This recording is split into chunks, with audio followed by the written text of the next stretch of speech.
Welcome, my name is Ishaq Pathan. I'm the Bay Area Director at Islamic Networks Group, also known as ING. Thanks so much for joining us for our third and final panel of our Spirituality in a Time of Crisis series. Today we'll be discussing reflecting on gratitude and faith in a time of crisis. As you may know, ING is a peacemaking organization that is dedicated to face-to-face education and engagement to foster understanding of Muslims and other misunderstood groups to promote harmony among all people. In response to the unprecedented events of our day, we've started delivering our educational work online, and part of this is our Interfaith Speakers Bureau, which provides panels with representatives of the world's major religions, including for schools, colleges, universities, and community organizations. The Interfaith Speakers Bureau aims to build bridges amongst religious communities and enhance religious literacy and mutual respect in American communities as well. In our panel series, we want to supplement all of the medical and public health information you've been receiving about this new strand of coronavirus with spiritual support by engaging our religious leaders on the topic. And because it's Women's History Month, albeit the last day of March, we have chosen female religious leaders from our Speakers Bureau to present to us today.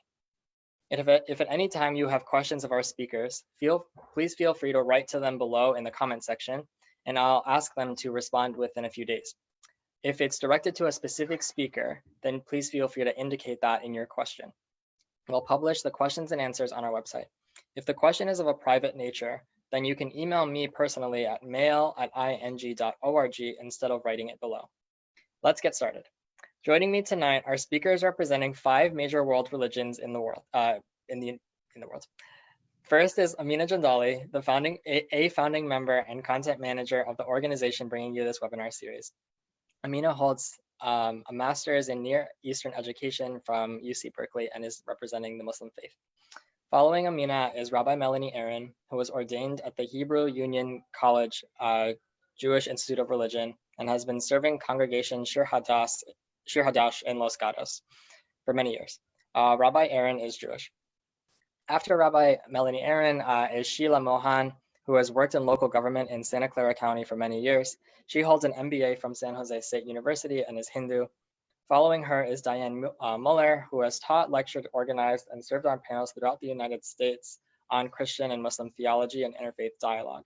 She holds a Master's of Arts in Theology from the Dominican School of Philosophy and Theology at the Graduate Theological Union in Berkeley, and is Christian. And finally, Venerable Tenzin Chogkyi is an ordained Buddhist nun and a resident teacher at the Land of Medicine Buddha in Boulder Creek, California, and is Buddhist. I'll be asking each of them 2 questions, and they will all have 5 minutes to answer. So let's go ahead and get started. Our first question for this evening is, what does your religious tradition teach about the importance of gratitude as a foundation of our life, even in times of crisis? And we will begin with Ameena.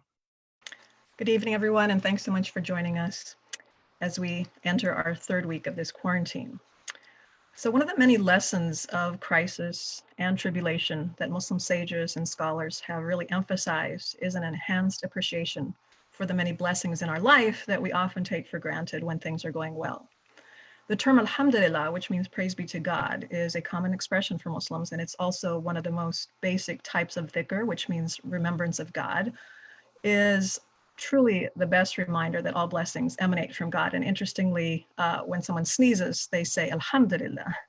And the people around them are supposed to say Yarhamakallah, which means may God have mercy upon you. So when sneezing is now seen as a socially unacceptable act, it's interesting that it has this tradition of remembering God's mercy.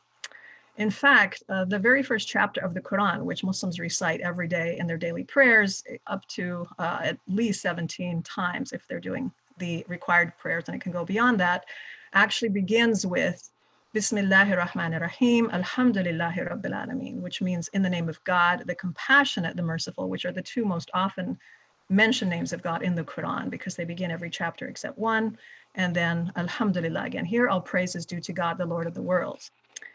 There's another chapter in the Quran called Surah al-Rahman, or the chapter of mercy, that enumerates a number of different bounties that we are blessed with in our life, including food, sustenance, natural resources, even referring to celestial realities. And after each of these mentionings, there is this refrain throughout the verse: which of your Lord's favors do you deny? And this really reflects the nature of human beings, that when things are going well, they take all of the blessings that we have for granted. And the Quran actually reminds us of this fact. In chapter 16, verse 18, it says, if you were to count the blessings of God, you will not be able to count them. Surely God is indeed forgiving, ever merciful. So crises like this are really a wake-up call to recognize our great privilege and to remember to show gratitude to God for all of the things that we have. And in fact, Islamic tradition really does encourage being in a constant state of gratitude.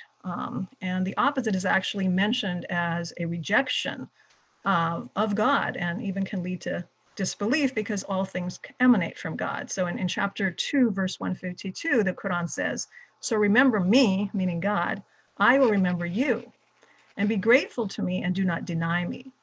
So this denial can actually lead us to greater anxiety. And by emphasizing the positive through gratitude, we can actually increase our own serenity and peace. The Quran also tells us that if we're grateful, then God will give us more to be grateful about. In chapter 14, verse 7, it says, and your Lord proclaimed, if you are grateful, I will surely increase you. And so it becomes the positivity produces more positivity. So there's really a great benefit to being thankful, both spiritually and physically. In fact, there are scientific articles that talk about how we can literally retrain our negative thoughts by engaging in a litany of thankfulness each day and really reflecting on all the things that we have to be grateful for, including such things as normal breathing. As the doctors will ask you, how's your breathing? And we don't really think about that on a normal basis. And we know that the inability to breathe is one of the most fatal symptoms of this virus.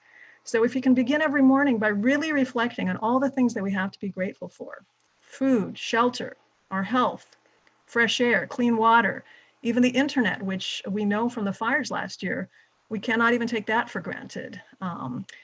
By doing that, we can create an environment of positivity that will actually help to make us more optimistic and then spread to our family and our home. And then lastly, a believer is really described as one who is always grateful to God for whatever God sends him, both good and bad. And there's a famous prophetic saying or hadith that wondrous is the affair of the believer, for there is good for him or her in every matter.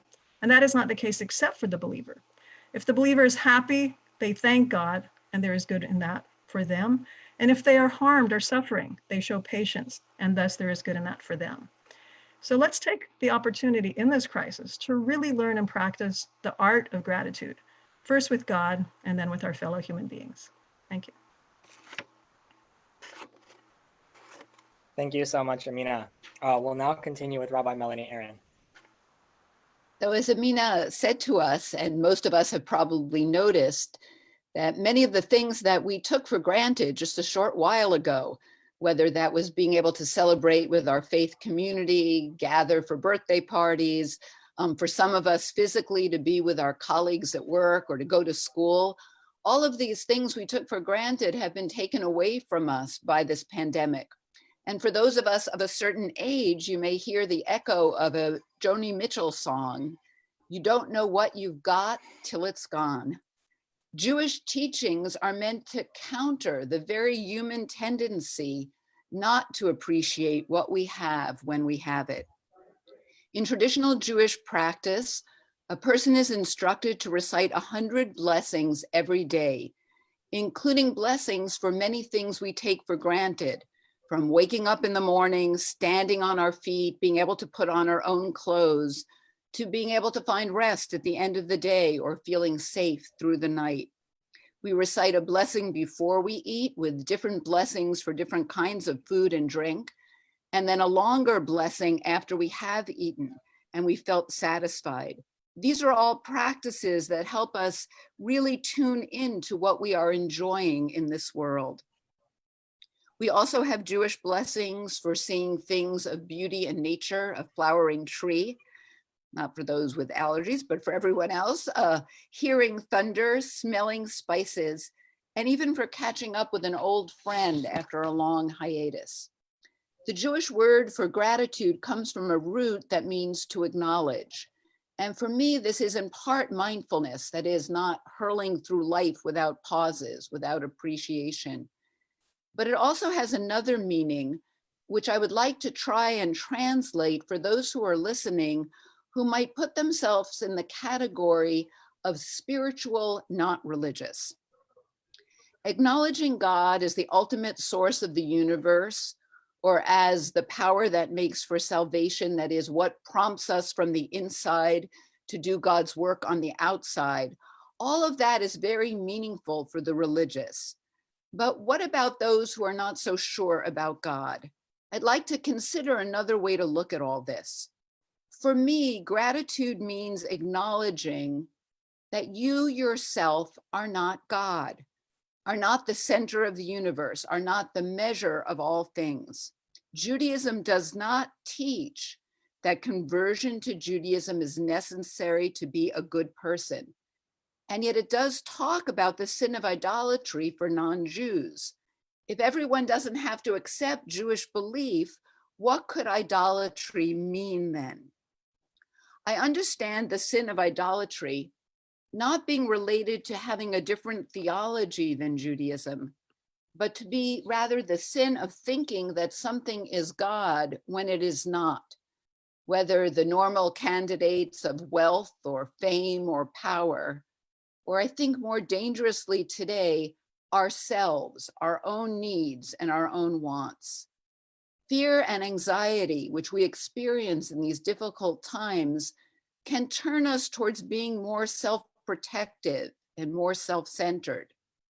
Out of something positive, the love we have for our children or our parents, our friends, we can become something of a mama bear, taking things for ourselves like those N95 masks that are more needed by others elsewhere. A practice of gratitude, of calming ourselves by taking moments to appreciate what we do have, and to acknowledge a larger realm than ourselves in the world, can help us through these difficult times. Thank you, Rabbi Melanie. We'll now move on to Sheila. The Hindu scriptures tell us that when we stand on the verge of a mighty crisis, like the one we're facing now, it is helpful to turn to our spiritual traditions, not to go backwards, but to use the lessons and wisdom of tradition to fortify ourselves for the path ahead.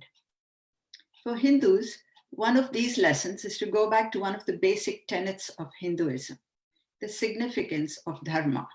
Dharma is described as a code of fundamental values that governs our daily lives. It's ethics and religion combined, and essentially means ways of conduct that shape one's character and evolution. It is the law of right living. The Hindu scriptures point out that an essential characteristic of a dharmic person, that is, one who practices Dharma, is the ability to be grateful. The Bhagavad Gita points out that the act of giving thanks is itself an elevating act because it expresses the humility of an individual in recognizing the limitations of the individual self and the limitations of individual ability. Put simply, expressing gratitude is a way of acknowledging that there are many forces that are outside myself that enable me to live well. And in many ways, it's a humbling realization for most of us that we don't and we cannot control everything. And because we cannot control everything, two things can happen. We can get anxious and helpless, or we can channel this anxiety into leading a life of substance through inspired service. Obviously, the second way is the preferred way. It was true in the time of Bhagavad Gita, it is true now. We read and or hear about the heroic dedication of healthcare workers, the grocery store clerks, the mail carriers, school teachers, and we cannot but acknowledge how much we are indebted to them. the Hindu scriptures encourages us to repay these debts, not through selfish actions, but through unselfish actions, words, and personal sacrifice. Repaying these debts in whatever way we can is gratitude. You are what you do is the consistent message from the scriptures. Hindu scriptures also tell us that underlying all these efforts is the belief in the efficacy of prayer. Hindus believe that prayer is at the core of all our transactional activities, and just the sound of chanting or reciting prayers in itself has a power of its own. One of the most simple and oft repeated prayers among Hindus goes like this. I'll recite it in Sanskrit first and do an English translation. Om Sarve Bhavantu Sukhinaha, Sarve Santu Niramayaha, Sarve Bhadrani Pashyantu, Ma Kaschid Dukkhabhag Bhavet. May all beings be healthy. May all beings be happy. May all beings experience prosperity. May none in the world suffer. This is a prayer and a plea for the well-being of the entire creation, for strength within me to do the best I can for others, and finally, a complete surrender to that divine power which frees me to live a life of dynamic outer activity and inner peace. Thank you. Thank you so much, Sheila. Dianne, would you like to respond to this question? Thank you very much, Ishaq. For Christians, faith in a benevolent God, the creator of all things, is the foundation of understanding the world.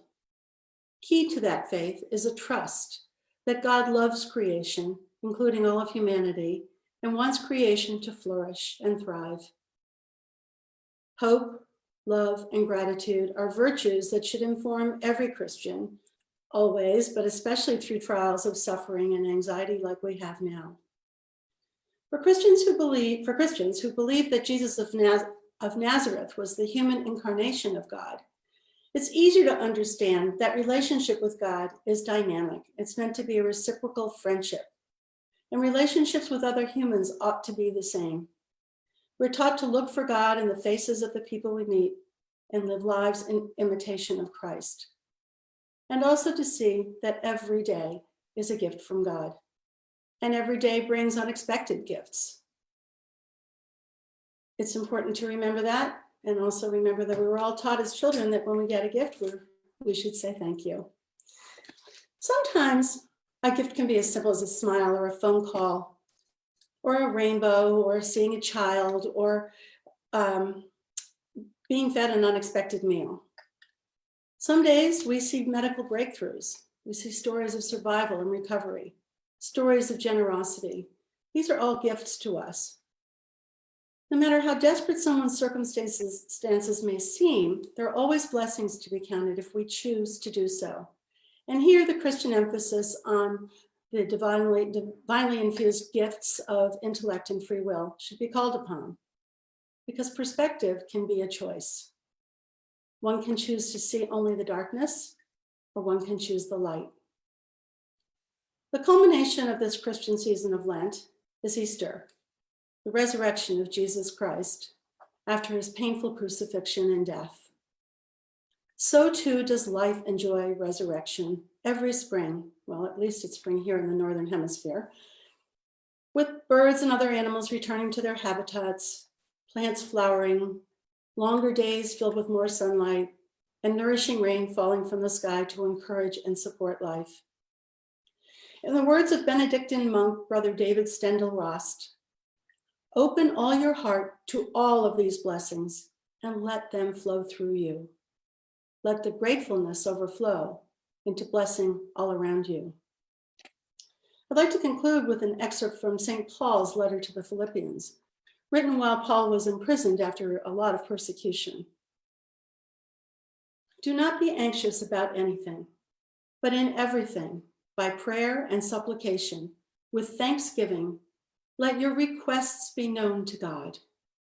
And the peace of God, which surpasses all understanding, will guard your hearts and your minds in Christ Jesus. Finally, brothers and sisters, whatever is true, whatever is honorable, whatever is just, whatever is pure, whatever is lovely, whatever is commendable, if there's any excellence, if there's anything worthy of praise, think about these things. Thanks. Thank you, Dianne.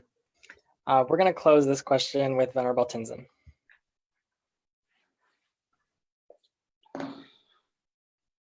In Buddhism, we really emphasize the primacy of mind in creating our suffering and our happiness, not to discount the fact that there are external things and events, but it's our attitude towards them and our approach that really determines whether they're causes of suffering or happiness for us.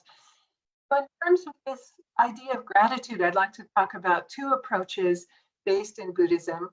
And one is, relates to an idea in psychology that we have a negativity bias. To protect ourselves, we tend to pay more attention to threats than opportunities. There's a Buddhist neuroscientist called Rick Hansen, and he says our minds are like Velcro for threats and Teflon for opportunities. And this is just something that we've evolved to protect ourselves. But in a time like this, our mind can really catastrophize and exaggerate the potential threats. We can go into all these what if scenarios, which just leads to more and more anxiety. And in a way, we're responding to what isn't even happening yet, right? It's bad enough what really is happening, but then our minds exaggerate. So we need to put energy into balancing out that perspective of threat by thinking of the things that, developing a sense of gratitude towards the things that are going well. And often, as some of my colleagues have said, it's these really easily overlooked things in our lives. Things like, yes, we can still breathe, those of us that aren't in the hospital right now. For me, I think of all the people that have reached out to me to connect with me. I'm so grateful to the sense of connection that I feel with other people, with my friends, even friends I haven't seen in a long time. So I think it's really worth it to really try and balance out the anxiety we can have by focusing on the aspect of the threat, by balancing it out with gratitude, because it doesn't really do any good if we're paralyzed with anxiety. We can't show up for anyone. We can't help anyone. We can't kind of meet anyone with compassion if we're just so overwhelmed with the threats. So that's kind of one aspect, is just trying to have more of a balanced attitude towards what's happening right now and really seeking out the things that we can be grateful for. Now, another aspect to Buddhist practice is in Tibetan we use a word called lojong, which sometimes translates as thought training or mind transformation. And so what this means is even looking at the difficulties as these wonderful opportunities for practice and transformation. So not to deny at all that things are unpleasant, not to deny that maybe we might be struggling with things, but can we use even the hardest things as a lesson for us? For example, we say, without an annoying person, we're never going to be able to develop patience. Without going through hardship ourselves, we're never going to be able to develop empathy and compassion for others going through hardship, because we're not going to be able to relate to it at all. So I think this is one of the things about this whole situation with the coronavirus too, is can we see, yes, of course, no doubt, people are suffering, people are even dying, there is a crisis going on, but what can we learn? How can we grow from this situation personally and culturally too, as a society? What can we learn from this opportunity? If we approach everything that's unwanted with an attitude of just, self-pity and self-absorption and just sort of shutting down, there's no benefit at all. But I think even our hardships we can use as an opportunity to grow and transform. And I think this is an amazing opportunity if we take it. So thank you. Thank you, Venerable Tenzin. Just as a reminder, if any of you have questions on anything that the panelists have mentioned, you can feel free to write it in the comment section below. The next question is a little bit longer. The coronavirus epidemic has had detrimental aspects on some of the most disenfranchised members of our community. And that's taken form with sickness, with lost wages, as well as lack of shelters in place due to homelessness for certain members. Bearing this in mind, what perspective on privilege can we gain during this time that we might not learn otherwise? So just to reiterate the question, bearing in mind detrimental aspects that this epidemic has had on certain members of our community, how can we see where we are and gain some perspective on privilege? Ameena, we're going to start with you. Thank you, Ishaq. So for years now, especially in the Muslim community, we've watched calamities from afar around the world, from wars in Iraq, Afghanistan, Syria, resultant refugee crises. We've seen droughts, earthquakes, hurricanes, and of course, here locally, fires. And when we see these events, we might experience fleeting empathy. We might, make a donation. But generally speaking, these calamities don't occupy our thoughts for very long as we go on with our life. And then when calamity strikes a little closer, as in the recent fires, we might feel the pain a little bit more because we know somebody who was impacted. We might be, raising money for them, or when we see the smoke and it impacts our life where we're not allowed to go outside. So the closer a calamity comes to one personally and as a community, the more strongly we feel it. So one of the really incredible and unique aspects of this pandemic, perhaps for the first time in human history, with all of our globalization and with all of our technology and with all of our travel, is the fact that it has impacted every single one of the world's citizens. If not right now, it will at some point. It's not a third world tragedy where we can, disassociate ourselves from it. It doesn't really differentiate based on nationality or race.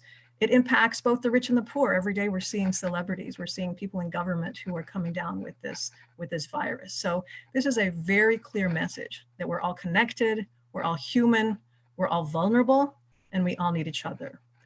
It also is, as we've been talking about in the previous question, is a stark reminder of our own great privilege and the need for greater empathy, concern, and support for people who are in worse straits than we are.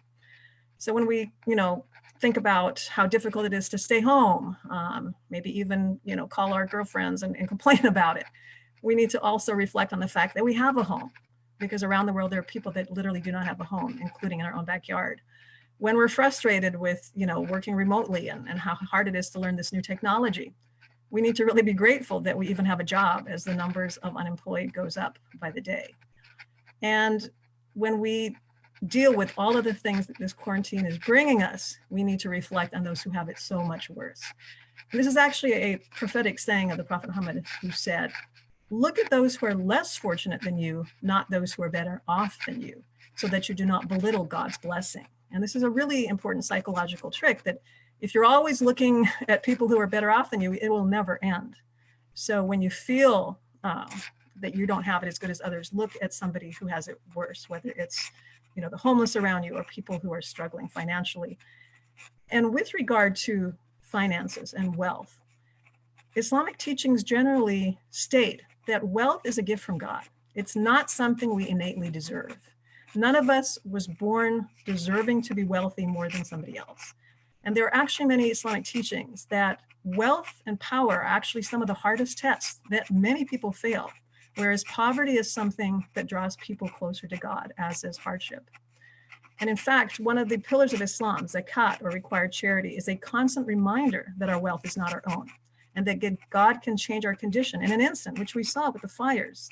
In one day, an entire town was turned into ashes. And so we're also seeing that with the spike in unemployment, that no one is inherently more or less deserving of good fortune. No one is better off because they are better people. When we see someone who is doing worse off than we need to remind ourselves with the important saying that there, but for the grace of God goes I. And this reminder makes it incumbent upon us for us to share with those less fortunate. And in fact, the Quran describes the believers as those who share for the love of God, out of love for him and for others, with the poor and the orphan. We also need to develop a greater appreciation for those, as has been mentioned previously, who are literally putting their lives on the line for us. Of course, we've all talked about our amazing physicians, many of them who are giving their lives, our nurses, those are the first responders. But there are so many other people that are literally invisible when things are going well. Our garbage collectors, can you imagine if our garbage was not collected for a few weeks? Our teachers, everyone is now turned into a teacher, and they're realizing how this profession, which is so undervalued and so underpaid, is so important. And those working in the fields to put food on our tables, they don't have the liberty to stay home if they get sick. As individuals and as societies, we really need to reevaluate our attitudes and treatment of those who are most critical to our life. And to remember the important saying of the Prophet Muhammad, that he who does not thank people does not thank God. So we can begin in our congregations, in our communities, by expressing gratitude, by looking out for the vulnerable, taking food to the elderly. There are many mosques who are now doing this, both in their communities as well as in their cities, taking food to the homeless or the unemployed, donating to charities who are helping out in this crisis, and we have some of those listed in our resource, standing up against bigotry that targets any race or ethnicity, especially our Asian American brothers and sisters are experiencing that now, and practicing extra kindness towards our neighbors, towards our grocery clerks, towards our post people. Let us really take this opportunity to support the important necessities of healthcare for all, clean water for all, food for all, and a living wage for all. In a time that has been marked for too long by increased nationalism and tribalism, this pandemic is a timely reminder that we are one world and one community. Thank you so much, Ameena. Rabbi Melanie, you'll be next. The question asks about the unequal burden of this crisis. And that question of privilege made me think of a conversation I had with a member of the congregation earlier this week. She works in a hospital, but is not a physician. She works in a supportive capacity. She was very angry because there was no protective equipment for the staff, and yet they refused to allow them to work from home. What she felt as her privilege was the ability to threaten to leave that job. But she recognized that everyone in her working group did not have that option. And that is part of the unequal burden of the present moment. First, there is our lack of preparation that is putting healthcare workers at unnecessary risk. The unequal burden on those who can't work remotely, those who are stacking grocery shelves, in factories building ventilators that will save lives, making the deliveries to those who are ill or aged, along with all those who work in public safety, the police and the firefighters who continue to put their lives on the line. Those who don't have a financial cushion have to make difficult decisions every day between taking risks with their health and feeding their families. And the poorest of the poor, as has been mentioned, the unhoused, are with us here in Santa Clara County as they are all around the world. Jewish sacred writings teach us that we should not read into another's success that they are blessed by God, or another's illness or hardship that they are cursed by God. The Talmud tells a very famous story of two of the greatest rabbis. One was very wealthy and lived surrounded by children and grandchildren. The second owned very little, and the angel of death unfortunately frequented his house. And yet we are told they were both righteous and pious and served the community. It is not our place to make a judgment. Rather than looking at others and seeking to judge their characters, to assess their value in God's eyes, we have a different task. We have a responsibility to our neighbors' physical well-being, and we must focus on our own spiritual state. Finally, there is another very concerning source of inequality right now. and that is the scapegoating, which is happening even as we sit here with attacks on the Asian community. By now, many have heard about the horrible attack in Midland, Texas, including the stabbing of a 2-year-old girl because of her Asian identity. We have also seen very painfully, unfortunately, the revival of old anti-Semitic tropes that blame the Jews whenever there is illness or misfortune. This is an old, old practice, which unfortunately is being revived in circles that make conspiracy theories their primary source of information. It is only if we remain attuned to these inequities and seek to remedy them. It is only if we actively promote love and not hatred that we can get through these difficult times with our moral selves intact. So may it be. Thank you, Rabbi Melanie. Sheila, would you mind continuing? So primarily, this crisis has compelled me to get back to the fundamentals of what my religion means to me, and to readjust and reaffirm my faith in my religion. There were lots of things I took for granted, lots of spiritual practices that I followed almost by habit, without the reflection and contemplation that all spiritual activities demand. There is no doubt we are in a position of privilege. We live in Silicon Valley, United States of America, one of the wealthiest pockets in the world. The work that is done here has transformed the world. Even the Zoom platform that we are using today was developed here in San Jose. So when the question of privilege came up, it made me think. First of all, it's imperative to reflect on the power and the potential that privileged people have to make things better for everyone else. What were some of these examples? What do people in the community lack that we can provide? What opportunities can we create to speak and to act? Can we be thoughtful about what we can do or say without being glib or insensitive? Can we, as my spiritual teacher Swami Chinmayananda says, live the noble life of sacrifice and service, producing more than what we consume and giving more than what we take?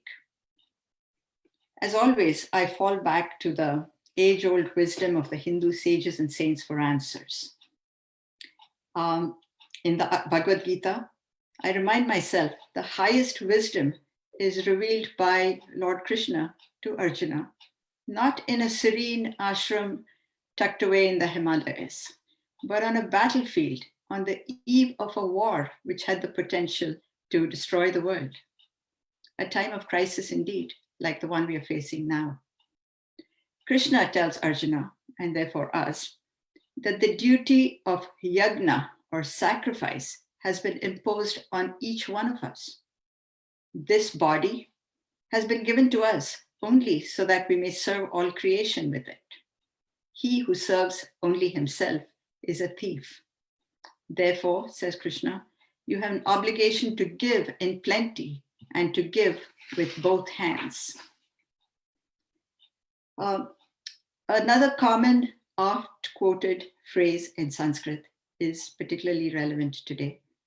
It's Vasudeva Kutumbakam. The world is one family, where every one of us is connected to every other person in so many ways, not least of which the same divinity that pervades in all of us. All this talk about building walls, about divisions, the them versus us debates, all these are rendered meaningless, so meaningless, when we believe that we are indeed one family and one world. Just as we work to feed, support, and preserve our immediate family and our immediate family members, it is our innate responsibility to do the same for the extended family of humanity as well. The Bhagavad Gita calls this worshipful service and points to the examples of trees, flowers, rivers, the sky, and the sea, all of which give of themselves freely, not expecting anything in return. We should expect nothing less from ourselves. Thank you so much, Sheila. And we will close tonight's panel with Venerable Tenzin. Is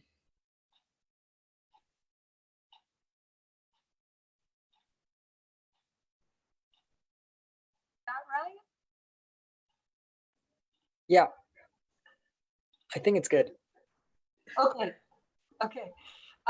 So in my colleagues have spoken so eloquently about the plight of the disenfranchised, in this crisis, and how much more at risk. The virus doesn't discriminate, but just because of the conditions that so many people live in, they are so much more at risk. I think about, just in our own country, people who are experiencing incarceration, homelessness, the people in the detention centers, in these crowded, incredibly filthy conditions, often with underlying health issues. I mean, it's just amazing to think of what's going to happen. I just dread thinking, when this virus spreads even more. In our country, there's 140 million people, 40% of the population, who are either poor or low income. 30 million don't have health insurance. 40 million depend on food stamps just for their daily sustenance. So this just gives an idea, and this is just in our country alone. I think some of us may have seen in the news the pictures recently in India and countries in Africa, and the chaos that's ensued from, trying to, implement some kind of social distancing or some kind of sheltering at home. As my colleagues have mentioned, all of us on this call have a place to live. We're comfortable in the place we have to live. We have Wi-Fi and a computer, or we wouldn't be talking to you right now. But how many people don't have access to this kind of thing? I think sometimes when we're aware of those kind of privileges, whether it's socioeconomic or due to race or ethnicity or education, sometimes there can be a response that we feel guilty, and then we just shut down and just stay with our own communities so that we don't have to face the people with less privilege than us. But I think it's really time for us to respond in a completely different way. Those of us that do have privilege, that have education, that have a voice, that have the technology, and really speak out in support of those that don't. I think of the people that, due to their immigration status, won't go to the hospital because they're afraid ICE might be in the emergency room. I mean, all kinds of things. And so I think, I'm happy to see that the federal and state governments, especially, we're lucky in California, there has been a lot of response. But I think, like Ameena said, often these issues are so invisible. And I think this is an opportunity of making the invisible visible.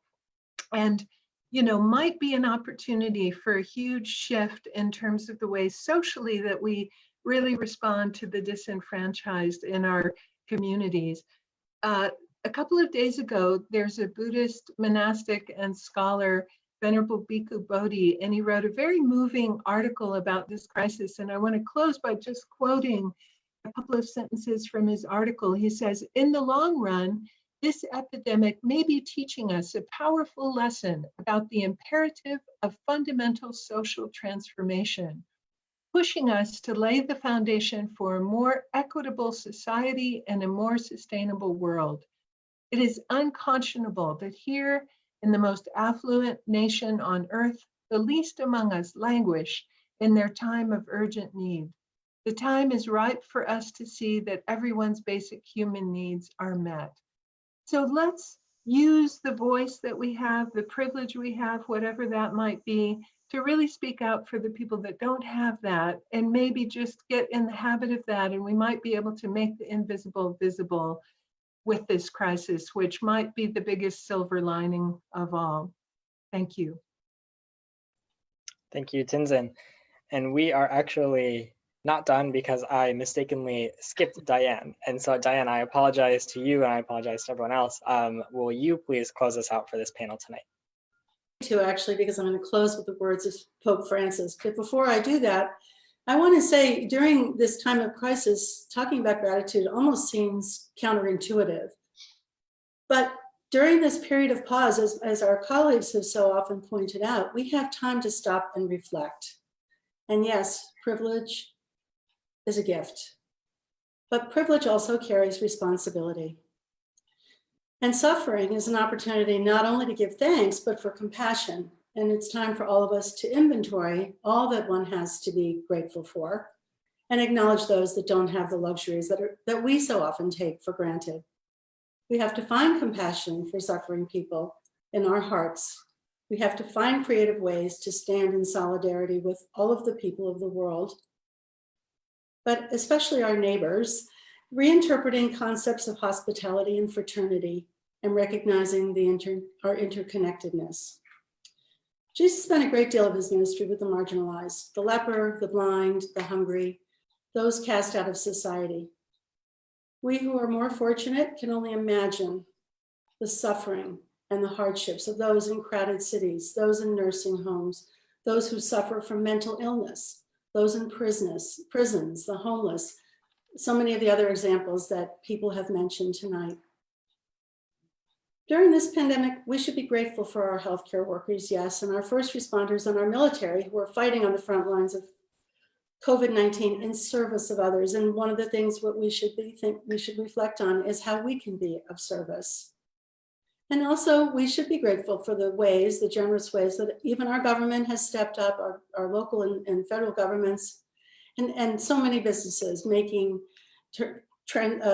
changing factories into making ventilators and donating, a vodka company making hand sanitizer with alcohol. Who would have ever expected that? So channeling our emotions of fear and anxiety into positive action is essential. But since increasing numbers of us are living in areas of mandatory self-isolation and quarantine, physical community is severely limited. So our best two options right now are prayer and devising a plan for reaching out to others.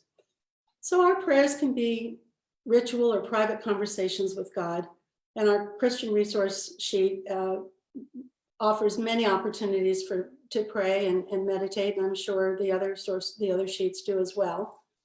But the most important thing is that whatever your tradition, whatever your beliefs, don't let this precious opportunity for reflection be wasted.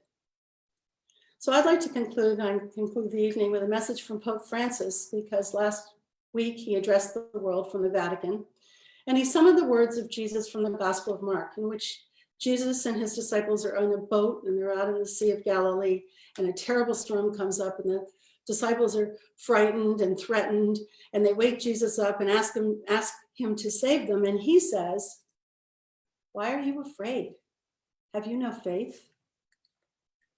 So part of the Pope's message, which in itself is a prayer, is this: Lord, your word this evening strikes us and regards all of us. All of us. In this world that you love more than we do, we've gone ahead at breakneck speed, feeling powerful and able to do anything. Greedy for profit, we let ourselves get caught up in things and lured away by haste. We did not stop at your reproach to us. We were not shaken awake by wars or injustice across the world, nor did we listen to the cry of the poor or of our ailing planet. We carried on, regardless, thinking we would stay healthy in a world that was sick. Now that we are in a stormy sea, we implore you, wake up, Lord. You are calling on us to seize this time of trial as a time of choosing. It's not the time of your judgment, but of our judgment. A time to choose what matters and what passes away. A time to separate what is necessary from what is not. It is a time to get our lives back on track with regard to you, Lord, and to others. Thank you. Thank you so much, Dianne, and apologies once again. Thank you to all of our panelists for taking time out of your evenings to be here with us. I'm just going to share one slide.